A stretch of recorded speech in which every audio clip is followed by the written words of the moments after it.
Welcome back to the Gentlemans Inquirer. In today's video we are discussing the blazer, what it is not, and how you should wear it. The blazer is a classic piece of menswear that should be in every man's wardrobe. The definition of the blazer has gotten a bit blurry over the years. Today we will define what a blazer really is, how you should wear it, how it should fit, and everything that comes with that. Let's start with determining what a blazer really is. One could say that it is any jacket worn without matching pants. However, when you look it up in dictionaries, the description can be a little bit different. For example, in an American dictionary, it is described as a sports coat worn with no matching trousers, and if you look in an English dictionary, it states that a blazer is a colored jacket worn by school children or sports players and has its function as a uniform or a plain jacket not forming part of a suit but is considered appropriate for a formal wear. In addition to that, it can also be a lightweight, striped or boldly colored sport jacket with a pocket and notch lapels. So yeah, that wasn't really clear, right? Well, let's define some characteristics of a blazer. It is a standalone jacket worn with contrasting material or colors. It is solid colored or has colored bold stripes. Solid colors are mostly navy blue, but could also be red, bottle green, and even white.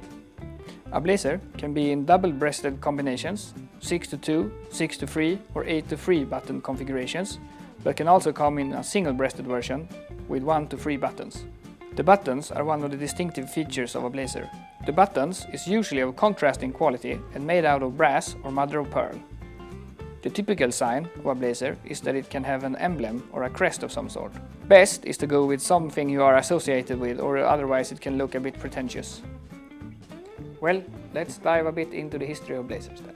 Well, the blazer, as we see it today, really comes from two origins.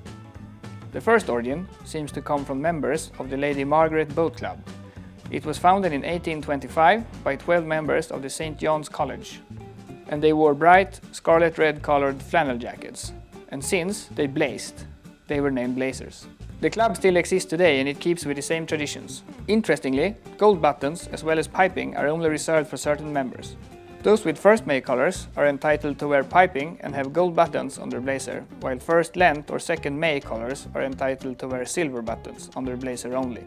The second story on how the blazer got its name is probably the more popular one, although the timeline suggests it's the latter of the two. In 1837, Queen Victoria decided to carry out an inspection of one of the vessels of the Royal Navy, named the HMS Blazer. In his efforts to impress the Queen, the commander of the HMS Blazer decided to get new uniforms for his men, and as he felt that the current uniforms were hideous, after much deliberation he settled on an outfit that included a double-breasted jacket with brass Royal Navy buttons.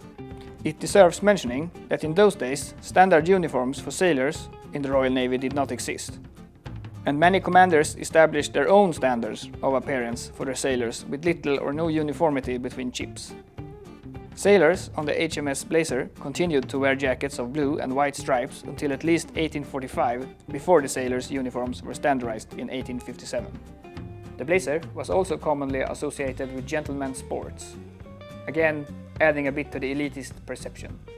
However, nowadays this has also almost disappeared, persisting only in cricket and very occasionally on the tennis court, where it is considered customary for the captains to wear blazers with their team's logo or national coat of arms during the tossing of the coin at the beginning of test matches.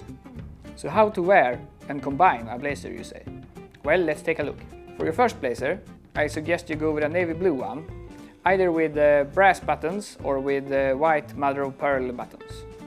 A blue navy blazer is the most classical style and it goes great to combine with other garments such as brown dress pants or similar items. For an in-depth look on how to combine brown items with blue items in menswear, check out the video here. If you want your blazer to be more casual, I suggest you go with patched pockets. If you look at a traditional blazer, for example, you can see that the pocket has a flap, and that is more traditional. Flap meaning it's a little bit of a seam here with about 2 centimeters, 1 to 2 centimeters in width. It just depends on what style you are opting for. If you like to play around with color, what you could do is go with a contrasting lining in red, yellow or green. That will really be highlighted, especially if you're out a lot. In colder climates, maybe get a navy flannel blazer, because that has a sophisticated look and it will keep you warm in cold weathers. However, in warmer climates, maybe think of getting a Frisco or a linen blazer. Striped blazers often come in cotton, velvet or in sometimes a combination of wool and cotton. You usually only find them in vintage stores in England or at the Oxford or Cambridge boat races. They are a very special item that is very bold and you will make a big statement with them. So I wouldn't suggest going with one of those as your first blazer. That is for the more advanced dresser. A blazer should fit like a suit jacket or a sports coat. What does that mean then? It means that the shoulder seam should be on your shoulder bone. The collar should sit tight against your neck. You want to have room in your shoulders. Ideally, you want a smaller armhole for a greater range of movement, and in length, always cover your rear end. If you want a more formal blazer, go with a more structured lining. Take a look at this blazer, for example, and you can see that it is a more military-inspired, naval-inspired look, and therefore it is very crisp. You want to match contrasting trousers to your blazer.